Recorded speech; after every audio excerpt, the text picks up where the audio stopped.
Hello, everybody. Welcome back to Yanks of the Kop here for the Merseyside Derby pregame pod.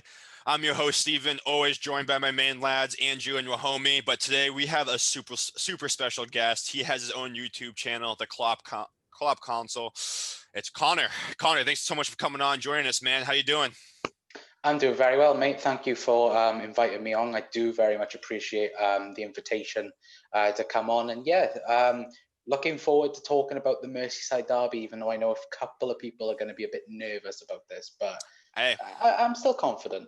I'm confident, but I think this is actually the first time that I have like a little bit in my head, like we could potentially have a good game on our hands here. But before we jump into it, Connor, how can everybody find you? Where can they start listening? All of that good stuff for the Kop Council. YouTube.com/the Kop Council. Obviously do Liverpool videos, podcasts, match reactions, match preview shows, and all that other good stuff. So yeah, come and have a look for us over there. Twitter and Instagram as well, the Kop Council. If anyone wants to ever jump on the channel or anything like that, just get in contact and we can sort things out. And it's pretty fun and easy place over there sometimes. But yeah, that's pretty much it. Yeah, I was going to say, if you guys haven't tuned in yet, please check out his channel. It's pretty awesome. Give him a like and subscribe, and go ahead and give us another like and subscribe as well. Oh, look at that. There's the stuff right there from Instagram. Yeah. So, go ahead, give both Yanks of the Kop and Kop Council a nice like and subscribe. We really appreciate it. And yeah, we're all here just for a good time to talk about our team, but let's get right down into it. So, first game against Everton, they're top of the table while going to Goodson Park. One thing I found very funny about this is the first time since 1989 that we're having a Merseyside derby with Everton on top of the table.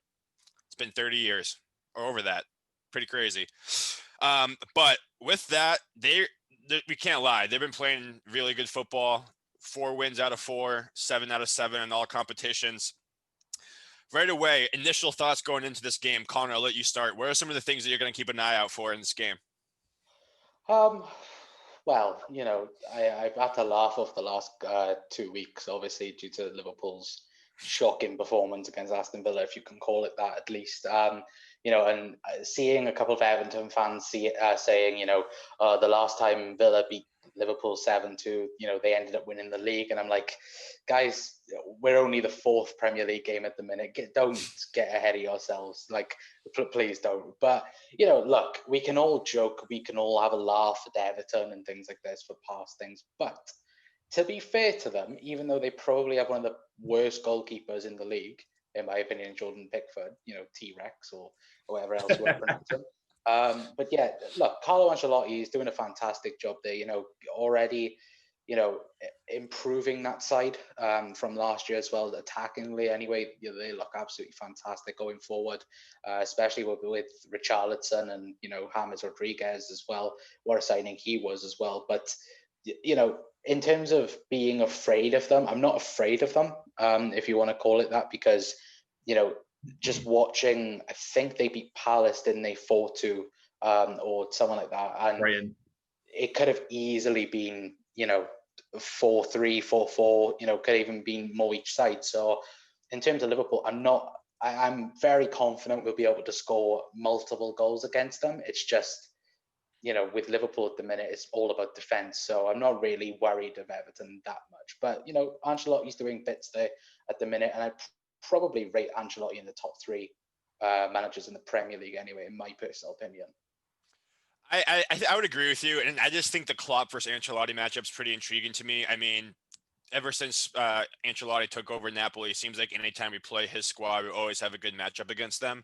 But I mean, you did have a good point there. I mean, when you look at Everton's wins this year in the Prem, they've come against Crystal Palace, Brighton, West Brom when they got a red card, and then Tottenham. So I mean, Tottenham's one of those teams who they don't always perform against the big teams. I haven't been super impressed with them, but Wahomie, over to you. Like, top of your head, what are some of the things that you're kind of keeping an eye out for? I think it's just a reaction, really. We need to see a reaction. Like, after that, let's just call it like a mess, a nightmarish, the less about the Villa game, the better. After that performance, we need a reaction. And I just tweeted earlier today, I was saying like how whenever Liverpool have had a bad setback, we've always gone on a long win run afterwards.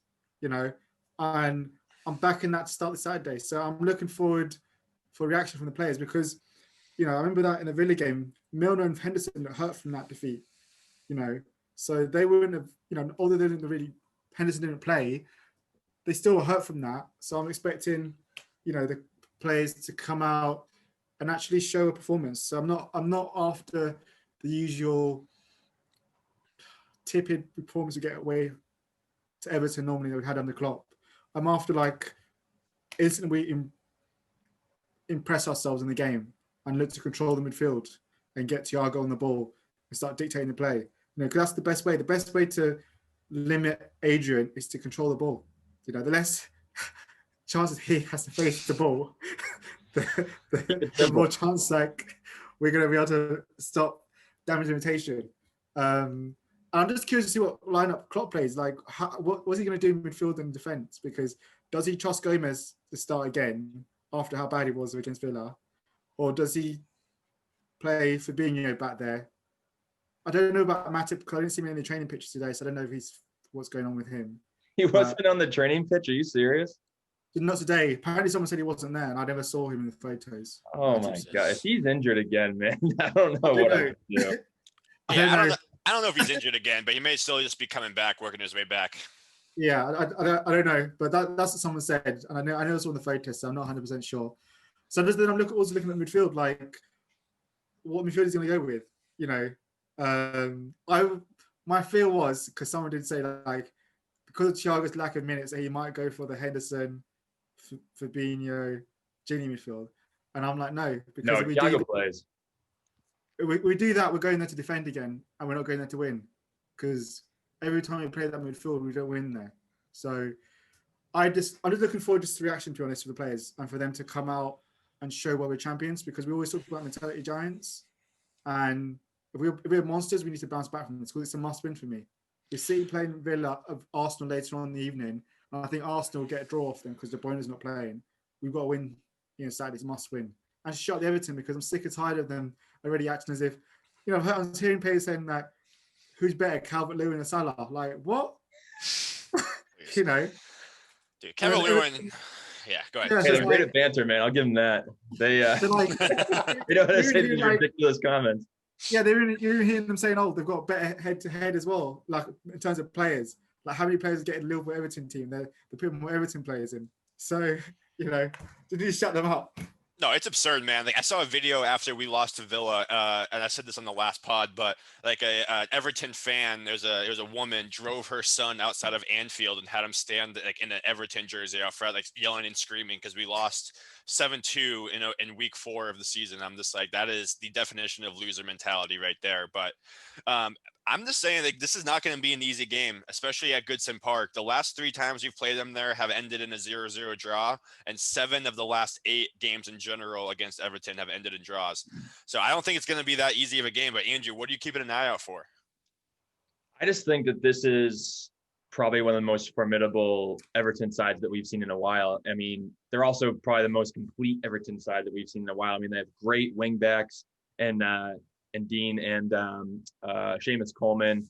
Their midfield, I think, is probably the most complete I've seen in a long time. Allen looks to be a solid number 6. Decore is extremely athletic, and Angel Gomez. Is it Angel Gomez? What's his first name?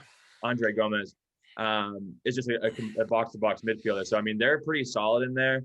I would expect us to have our hands full with that. And then you have James Rodriguez on the right, Calvert-Lewin in the middle, and then Richarlison on the left. I would expect a lot of activity from Calvert-Lewin and Richarlison on our right-hand side. They're going to attack Trent Alexander-Arnold. You know that they are.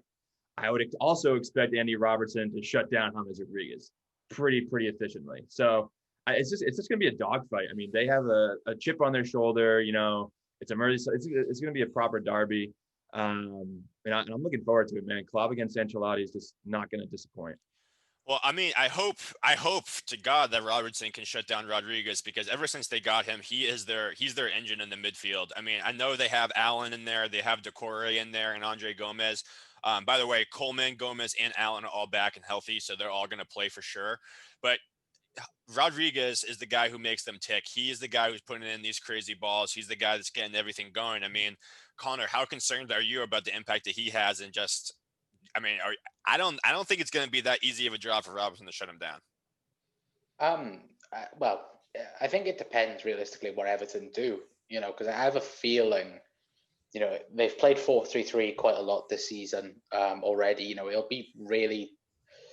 Well, I think they may change something and maybe try and attack, if especially Gomez plays, maybe try and attack Gomez more than the left side of Robbo and Virgil at least, because, on their day, no one's getting past Robbo or Virgil. You could just probably leave Virgil van Dijk in the middle and, he'll probably do a job. But, James Rodriguez, he's been probably one of the signings of the summer, for me anyway. 100%. Apparently, I don't know if this is 100% true, but according to, I think, James Rodriguez, one of their former clubs, not Madrid or Monaco, but they said that he went to Everton on a free because apparently they had a release clause or like an extra clause or whatever. So he went to Everton for free because they didn't get any money. So that's pretty good business, a pretty quality James Rodriguez for free. So, but yeah, look, he's fantastic. For me, I wouldn't say he's probably Everton's best business because I think Allen in the midfield is probably their best business, getting him for the price and, solidifying that midfield, at least for them. But, James Rodriguez, he is honest. We all saw what he did in that World Cup, absolutely fantastic in the 2014 World Cup. But, injuries has been a problem for him. So maybe Ancelotti might get the best out of him. He's signed him, at 3 clubs now, Madrid, Bayern, and now Everton. So, he's an Ancelotti player. And if he can get the best out of him, then he's going to be, probably one of their biggest threats up front. But, I'm very confident that Robbo can probably close him down enough. And, if they do end up going for that 4-3-3, then, and he is on that right-hand side, where Virgil and Robbo are, then James Rodriguez versus Virgil van Dijk. For me, it's Virgil all day long. Yeah, but Connor, Everton haven't played anybody. They've had so much. They've had possession. They've had so much time on the ball. And now they're coming against Liverpool, who just constantly press. And it's for a guy like James, he has no wheels. He has no pace.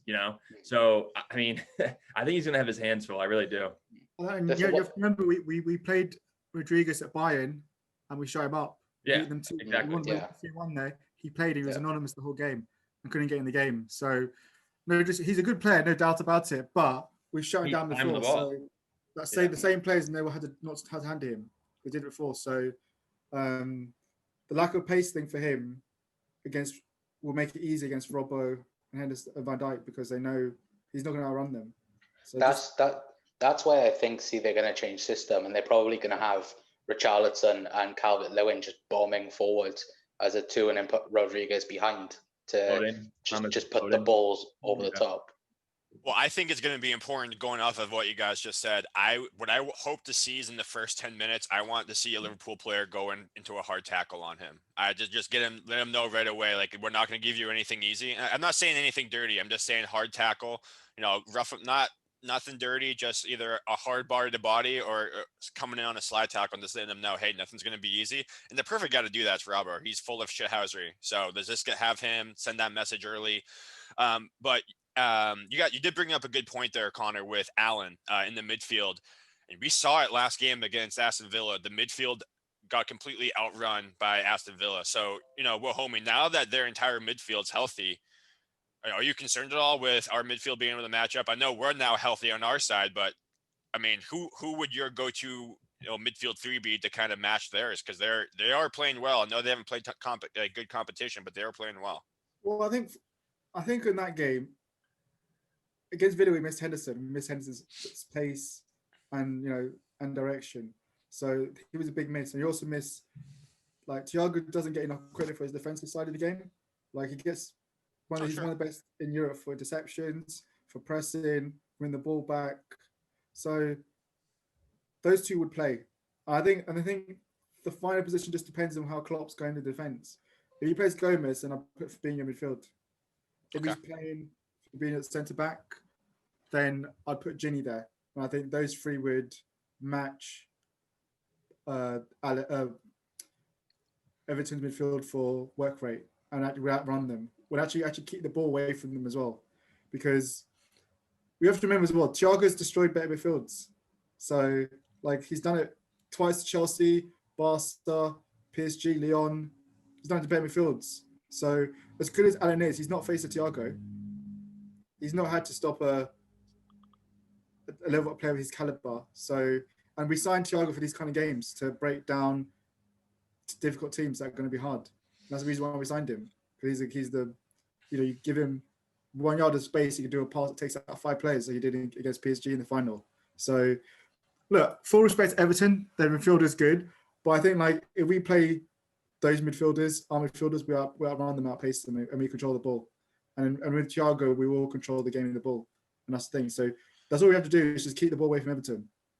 And plus, they're going to have the choice of, look, do they double up in our wing backs and stop Robbo Trent, which means that then they end up leaving Thiago as free, or they end up leaving Firmino free because he's going to drop deep, or do they focus on stopping Thiago in the middle and leaving the fullbacks? So they're going to have to decide which one they're going to focus on and how they're going to stop. Does Alan drop back to mark Fabinho? And then who's so it's going to cause them a lot more problems in deciding how to stop us. So I think we just have to go there and be brave and not worry about Everton's strength and actually play. We're a better team. At the end of the day, we're the better team. We're the league champions. So as good as Everton have been and as great Ancelotti is as a manager, we have to stop worrying about them and actually saying, look, they should worry about us because we're the champions. But I think Everton are going to play defensive. I don't think they're going to play as open as people think they are. I don't think Ancelotti's ever done that. He's going to play counter-attack like Connor's saying, and just look to sit back and defend and then counter-attack. And that's why I'd be worried about having Fabinho back at the center back position. I mean, I agree with you. I think whoever's in the midfield is dependent on who is our center back along with Van Dijk.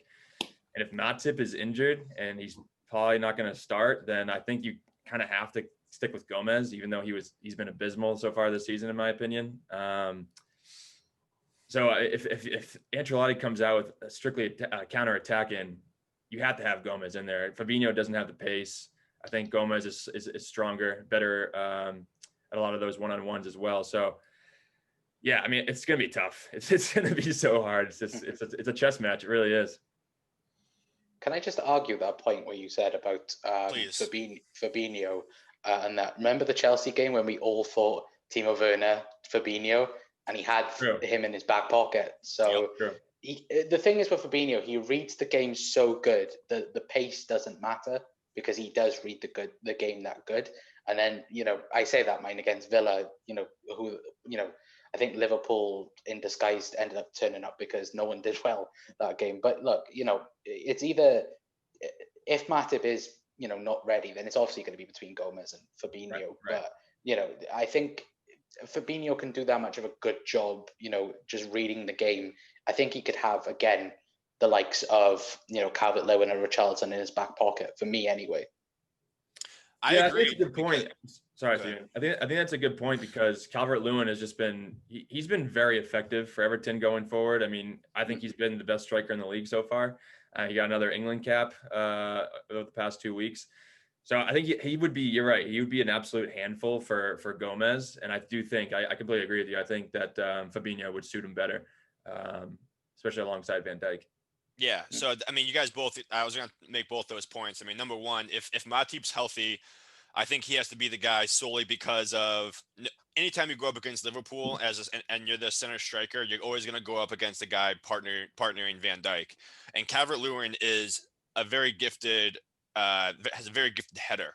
And Gomez, that's not Gomez's strength, and that's not really Fabinho's strength either. Matip is good in the air, so I think if he's healthy, he needs to be in there. But then if he can't be healthy, and again, this goes off of Connor's point with Richarlison and Calvert-Lewin as well, he's just way more disciplined than Gomez is. And I think if Gomez gets out of position, Richarlison does have the pace just to blow by Trent, and then that's what's going to get us in trouble. So, like, I would much rather have the more disciplined guy in Fabinho, and then that allows you to play Henderson in the 6, Thiago in the 8, and then you can have Gini, playing up front. And we did see in that 45 minutes of Thiago that he does bring out the best in the guys around him. Like, that was the best game I've seen Gini play in a long time. But Andrew, you brought up a good point on Twitter the other day. This might spell Naby Keita being more of a bench player going forward with with these guys. I personally like having Naby as a substitution because if we're losing in a game, he's a guy who can come in and provide an impact going forward. But what do you think the impact is going to have on him, Andrew? I think it's tough. I mean, he's definitely gonna lose some confidence. I mean, he's what, a 55 million pound sign in, something like that, and now he's probably fifth in the pecking order. So I mean, I wouldn't play him above Gini Wijnaldum. I wouldn't play him above Jordan Henderson, and then you have Fabinho and Thiago, who I definitely wouldn't play him above. So, I mean, he's shown bits of Naby that we know he can be here and there that we've all saw on YouTube 2 years ago, but he just hasn't really been that consistent in a string of games, whether it's because of injuries or just inconsistencies on the pitch. So I just really think it's going to be hard for him to make the starting lineup, and he'll probably see more action in cup games, whether it's the Carabao Cup or crappy away nights in the Champions League. Well, I think what I'd say is I think like his opponent's been the formation we played. Like Naby played in a 2 at Leipzig, and we don't play that unless we play the 4-2-3-1 formation, which we've not done, which I don't know why we've been too scared to try it yet. Which is since we practiced that all the way through preseason. But I think injuries haven't helped. When he has played, he hasn't been consistent. I don't think he set the world on fire against Leeds. He's struggling against Villa like everyone else did. But I think as well that he gets played. I don't think he does well on the right hand side in a free. He needs to play on the left hand side. He had the best performances on the left hand side, but Klopp doesn't play him anymore, which I don't understand why. And then I think unless you move formation, which I thought we were going to do, the whole point of Thiago was to do the 4-2-3-1, then I don't know. But I think this is last season. I think like if a good offer comes in next summer, he's gone. I don't agree with that. Yeah. Me personally, I don't agree with that. I think he's been our best player, maybe apart from Sadio Mane since Project Restart. Naby Keita. I think Naby Keita has? Yeah, I do. And I love Naby Keita, and for me, he has been, apart from maybe Sadio Mane, because I think Mane is absolutely fantastic. I think Keita has been superb, against Everton on the way back, the Chelsea game, when we won 5-3, against Arsenal, he was fantastic. Against Chelsea, he was fantastic. I think there was bits and periods of the Leeds game that he was good at. I would agree defensively, he wasn't the best, but going forward, he was. And, towards the end of last season, he was fantastic. Yes, the Villa game, I'm not going to include that because, everyone's crap that day. Yeah. But, for me, he's been one of the best midfielders for Liverpool, and I just think that I know that potentially Gini Wijnaldum might leave next year. For me, Keita is already that replacement to be the number 3rd in that midfield. Agreed. Because realistically, you're going to have the main 4 next year, if Gini doesn't sign a contract, which I do want him to sign, will probably be Fabinho, Henderson, Thiago, and Keita. Agreed. For me, I don't think Keita leaves at all. I think Klopp has taken this 2-year period to build him up to this Premier League player, and I think now, we've seen it. He has become, one of the best players for Liverpool, in my personal opinion. Anyway. Anyway. Do you not feel like how he was at Leipzig? He's not shown any of that. Like at Leipzig, he was getting 2.5 goals a game. He was scoring goals. He was getting 7 goals, assists, getting assists. He was dominating games. We thought it was supposed to be Gerrard. That's why we got number 8. See, this is the problem with the Leipzig version. This way people think of Naby Keita. At the end of the day, Leipzig were playing a 4-2-2 under Naby Keita, and him and Timo Werner were practically the front 2. So of course you're going to get goals with Timo Werner alongside of you. In Liverpool, he's playing a completely different system.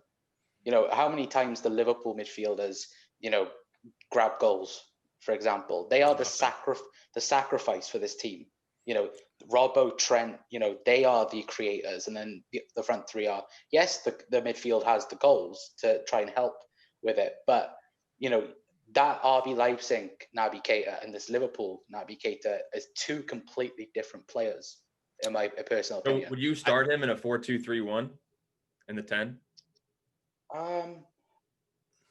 If we play a 4-2-3-1, yeah, maybe Thiago and Fabinho or Henderson in there. Yeah, I would. But then I think if we were to go 4-2-3-1, I think then we bring in Jota and then end up, then going front three, and then it's the whole toss up. Then who do you pick alongside potentially Jordan Henderson, Fabinho, Thiago, or Keita? And realistically, Keita's probably going to be the last name on that list. Yeah, that's a good point. If Keita's fit, he's not going to be because of COVID. But if he was fit for this game on Saturday, would you start him in this game?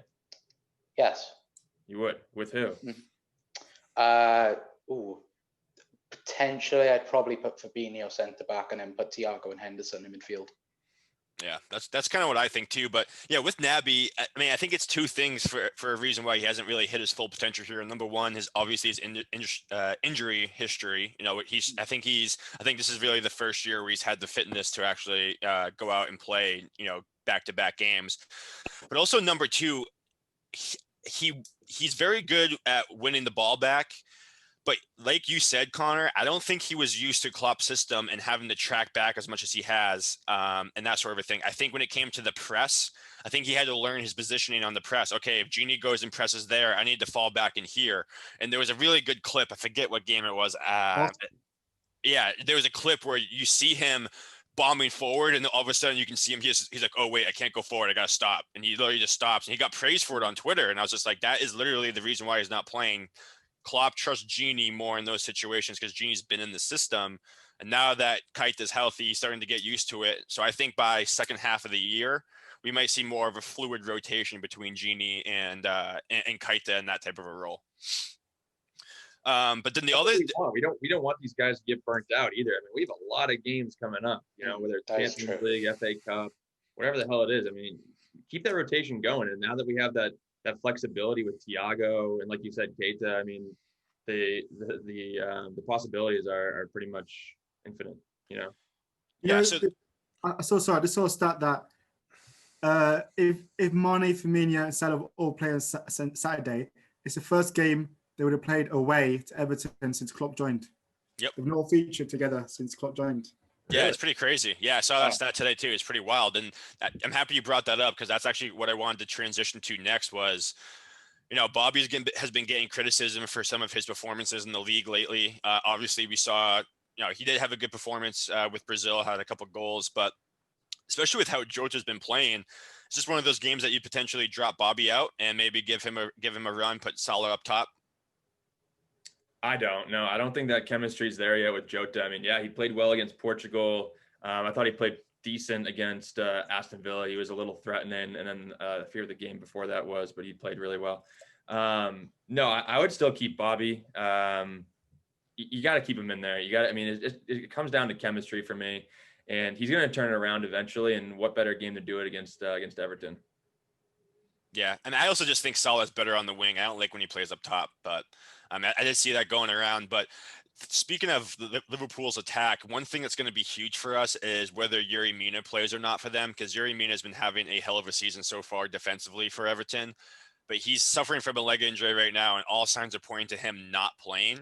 So just like Everton's going to be attacking our right side, I expect to be hammering that right side if Yerry Mina doesn't play, because Seamus Coleman's still coming back from injury.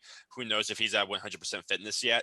So if when I'm looking at this game, I'm taking Sadio Mane to score a goal. If Yerry Mina's not playing and they have to play Godfrey, who they assigned from Norwich, or Mason Holgate, who I don't think has been in their squad yet, that is a huge advantage for us, and I expect us to be pounding that side of the football, that side of the field. But I mean, what are your guys' thoughts on their defense in general? Because I think Digne is kind of an underrated left back. I still think Salah can do okay for him, but when I look at it, Moise Keane's been having a pretty good year. But I mean, let's be honest, like, if I'm Liverpool, I'm taking a shot. If I'm within 30 yards, I'm taking a shot at Dinosaur Arms. Any thoughts? I was just going to say, like, just quickly that I would still start Firmino, because I think, like, if you look at the Villa game, I think Jota needs to still learn about cutting in more, because he was playing at times too wide, and obviously that cuts off Robbo, because the whole point of Mane there is he cuts in, allows Robbo to do the overlap. So I think Jota still needs to learn I think he looked better in that game against Sweden in terms of cutting in, but he needs to do that more. So I wouldn't play him starting against Everton. I'd bring him on if needed goal because his pace to trouble them. But I think with Bobby, I think we should keep him in because after that momentum he's got from scoring his goals, his confidence is up. Yeah. And plus, I think Thiago creativity will help bring the best out of Bobby because he wouldn't have to drop as deep because of Thiago. And the last time Bobby scored loads of goals when Coutinho was there, and Coutinho was doing the season, man. Yeah, Coutinho was doing the 1-2s with him. And I think that's it's a key. I think that's why Thiago brings out the best in Bobby. So I'm guessing you have Bobby scoring this weekend, don't you? Well, I said it the week before that, the week before. I'm sticking with that. I said it every game. This is the one Bobby gets a goal. Jesus. One day, all we gotta do is just keep saying it. Eventually it's gonna happen, and then the jinx is over and we're good. Connor, what do you think about Bobby? It's like a curse. It's like like one day it's gonna happen. I love Bobby Firmino. Look, everyone, I say everyone, probably just Twitter trolls and things, I guess, they've criticized Bobby all season for not scoring and now, but he does so much for this team that goes under the radar. It's unbelievable.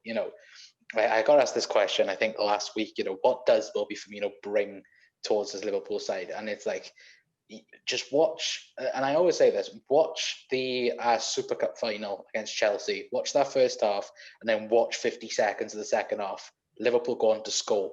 And like that is a proof there what he does. He brings people in, he's absolutely fantastic, can score goals, he can score goals. Like, it's not often, but when he does, it's kind of a nice one. But look, I think you have to keep him in. Yeah. I think probably Minamino, if anyone else is going to probably replace him. I know a lot of people want Taki to come in and, get his, game time. But at the minute, I think if you were to take out Bobby, then I don't think Mo and Sadio, I don't think they perform as well without him. So for me, he plays against Everton 100%. So I agree with you, and it's actually funny because after Bobby's performance, I mean, he had a couple of goals for Brazil. In an interview, I don't have the exact words that he said, but pretty much he was just like, yeah, for Brazil, one of the things the coach told me to do is just hang around the box, and like he wanted me to stay in the box. Like he still wants me to come back, but he wants me to be involved in the box at all times. That's not what Klopp wants him to do in our system. He comes back. He's completely unselfish for us. So that's why I love to see that game put up for Brazil, because it's like, listen, if you want me to play this way, I can, and I can be pretty damn good at it. But I just love his unselfishness because he is the reason, well, not the sole reason, but him being so unselfish allows Salah and Mane to be more selfish and allow them to go get the goals that they get. So, Minamino, we've seen flashes of him doing that. I mean, obviously he hasn't had the opportunity to do it consistently, but I 100% agree. I mean, right now Bobby is the system, so I wouldn't be pulling him out anytime soon. Yeah, he just opens up so much space for Mane and Salah. I mean, there's it's not a coincidence that they both won that Salah won back-to-back Golden Boots and that Mane won a Golden Boot 2 years ago now. So, I mean, he's essential for them to be successful. I would like to see him be more selfish like Mo and Mane are, just because scoring a goal as a striker, whether he's a false nine or whatever you want to call it, it's going to improve your confidence. You're going to get much more confident. So, and that affects your touch, that affects your passing. And he's not a stranger to the media. He understands that people are criticizing him. And I think we saw some of that in his confidence against Aston Villa. He was so poor. So I'm glad that he went away to Brazil and scored 1 or 2 goals, I think you said. Mm-hmm. So I definitely keep him in the lineup. I think that him opening up that space is just going to have the Everton defense running around like chickens with their heads cut off. Mm-hmm. All right, my final words. This is what I want. I want to hear everybody let's put it in writing. I want everyone, who are you going to start at center back with Van Dijk, and who's going to be your midfield 3? So for me, actually, you know what? There's actually something else I want to talk about. Well, homie, you brought this up. You brought this up on Twitter. Would you abandon the high line with Adrian and net? You just opened up a can of worms, man. I know. I just think it's interesting, man, because I like when it comes to Adrian, I think he's fine when it comes to blocking shots. He just panics his ass off when he has the ball at his feet. So I'm doing anything possible to not have the ball at his feet. So if that means not doing the high line, and especially how exposed we got last game, that's what I'm doing. I think that's a tough one because realistically, what I'd tell Adrian is just do the basics. Like, don't play with the ball, just kick the ball downfield. The ball's passed back to you, just kick it downfield. Don't do any passes. The less you touch the ball with your feet, the better. And it relaxes the rest of the defense. Would I still play the high line? I think I'd have to, because I don't think there's enough time in training for Klopp to have done a different system, to be honest. There's not enough time. He had only a few days. So I think we have no choice but to play the high line. And you just have to tell the players, don't pass back to Adrian. And for Adrian, if the ball does come back to you, just kick it downfield. Don't take any risks in trying to do passes because you can't do it. And that's what I just tell him. And then everyone else, just keep the ball as much as possible. Get the ball so you can't go, keep the ball, and stop Everton from having the ball. That's my plan. All right, but my prediction, I'm going to say Fabinho starts at center back, and we're going to go Henderson, Thiago, and Gini Wijnaldum in the midfield. Connor, what do you think? Oh, Jesus. If Matip's fit, Matip's in for me. Hopefully, anyway. I just want to say this a bit quick. I'm not fully against Joe Gomez. I think Joe Gomez is probably the heir to Virgil van Dijk. But at the minute, something's wrong with Gomez. I don't know what, but something is. But yeah, Gomez for me will be out, Matip in. And then midfield, I'm going to go Thiago, Fabinho, and Jordan Henderson for me. Yeah, I just want to touch on what Connor just said real quick. I think one of the reasons why Gomez has been slightly underperforming is because of the lack of a presence of Jordan Henderson. When you have him in there, he is so good at covering for Trent and organizing that midfield. And that's something that we haven't seen since he's been out. And that forces Gomez to have to make a decision. Do I go and support Trent more? Or do I go stay with my man? Do I have the knowledge that this man's coming through the midfield right now? So it's a lot of things like that, that his like positioning has been so out of whack, in my opinion. I think with Henderson back in, that really puts things back together for our midfield and especially our defense and Gomez. So I think that Klopp is going to stick with his man. I think he's going to stick with Gomez. Unless Matip's fit, I could see it going either way, but I think he's going to stick with Gomez and have Henderson in there with Fabinho and Thiago. Yeah, I agree with that. I think as well. I think he will stick with Gomez because Klopp has a thing of sticking to playing players loyal, out of form. He'll still play them. Like, remember, how many times did he play Mourinho when he was rubbish? Or Lovren? Well, we didn't have a ton of options at left back at the time, but I mean, we didn't have Andy Robertson. Yeah, we didn't have Andy Robertson, but I mean, I will say though, about Gomez, we say it all the time. He has all the skills to be a world-class center back. He's still learning, and he doesn't have the discipline yet, and he doesn't have the positioning awareness quite yet. But last year when we went on our run, it was him and Van Dijk. So I have no concerns long-term, but like you said, Connor, he's in a little bit of a rut right now. But all right, let's close it out with our official predictions of the match. Andrew, let's start with you. What do you think what do you think the game's going to be? I think it's going to be 3-2 Liverpool. Goal scorers? You want to get fancy? I'm not going Bobby. I'm going to go Mane, Trent free kick, and Thiago. Thiago. Yeah. Okay. Game winner. Right. Game winner, 91st minute. Bloody hell. Okay. Well, homie, what you got for us, buddy? I'm going 2-1 Liverpool. I think it's going to be. I think Liverpool will score first. I think Mane will get a goal first. And then I think we'll score again. And Everton will get a goal. And then it will be like us having to try and see it out. And that's how it go. Because I think with Adrian, we will concede with Adrian. Like when Adrian starts, you're a goal down already. So,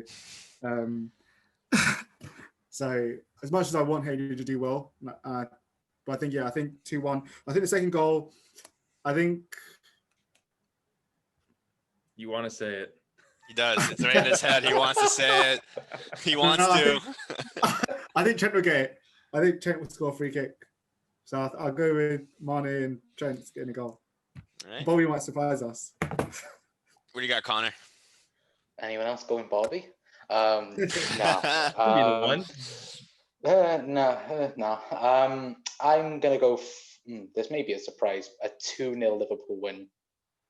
Jesus, I guess keeping a clean sheet. What am I thinking? But yeah, well, let's say 2-0. I'm gonna go for Mohamed Salah to keep up his goal scoring record, and Sadio Mane to get a goal as well. And hopefully Adrian gets a clean sheet and then shuts all the Twitter haters up. That'd be amazing. Yeah, That'd be great. amazing. Makes some amazing saves or something. But yeah, I really want to say it's gonna be like a low scoring tight game. But yeah, with both of these keepers, there has to be a couple goals. So that being said, I'm gonna say it's gonna be 2-1 Liverpool.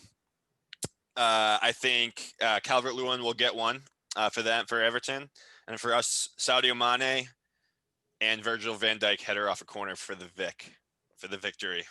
Nice. Be just shades of his first game for us, bring that vibe back. I want to see this. I want to see him do that again. I love that silly. Or maybe brings in Origi at like the 92nd minute and just like strikes fear into the Everton defense. And Jordan. To be fair, it would be nice now if we ended up beating Everton 7-2. Just to like, oh God. just complete the 2 weeks switch around. It's like, yeah, right. All right, we conceded 7-2. Okay, now we're going to score 7-2. That'd be amazing. Well, that's the thing is, I just think, Everton's riding high. Like they're going to have a point to prove, but I just think everyone on our team, hey, we're finally healthy. We got most of our guys back, and we're going to want to send a message like, yeah, that's like that 7-2 game was BS. But I said it on the last pod. I'd much rather lose 7-2, being like, God damn, like we got to fix something. We got to do better than lose 2-1 and be like, that was a fluke loss. Like we can do better next time. I would much rather get our asses kicked. So then our guys get a kick in the ass for the last 2 weeks. What are you laughing at over there? What's so funny about that? 7-2? No way. I don't want to ever see that again. Okay, I mean, sure, 4-1 would have been better. 3-1 may have been better, something like that. But it just sends a message. It sends a message like we got to wake the fuck up. And this is the perfect team to follow up against our main rivals on their place. They're in top of the top of the table. All we got to do is beat them, and we're gonna be top of the table. So let's fucking do it. But plus a win against Everton with one we've got coming up after that is a perfect catalyst. We've got some hard games coming up that. Exactly, 100% there. But that pretty much wraps up this episode of Yanks of the Kop. Connor, thank you so much for coming on, man. We really appreciate it. If you haven't yet, please give us a like and a follow, subscribe, hit that button below. We really appreciate it. And go check out Connor's page, the Kop Council. You'll love it. I promise you. Give him a like and subscribe as well. But yeah, Connor, thanks again for coming on, man. You're a great guest, and definitely going to have to do it again soon. Absolute pleasure, man. Thank you for having me on. It's been brilliant. We've laughed about Bobby, we've laughed about 7-2. But yeah, thank you to, just inviting me on. And I love chatting about Liverpool. Yeah, but always welcome to come on. We'd love to do it again. But everyone out there, up the Reds. Let's go get a W, and we'll see you for the post-game reaction when we come away with a win. Take care, everybody. See you guys.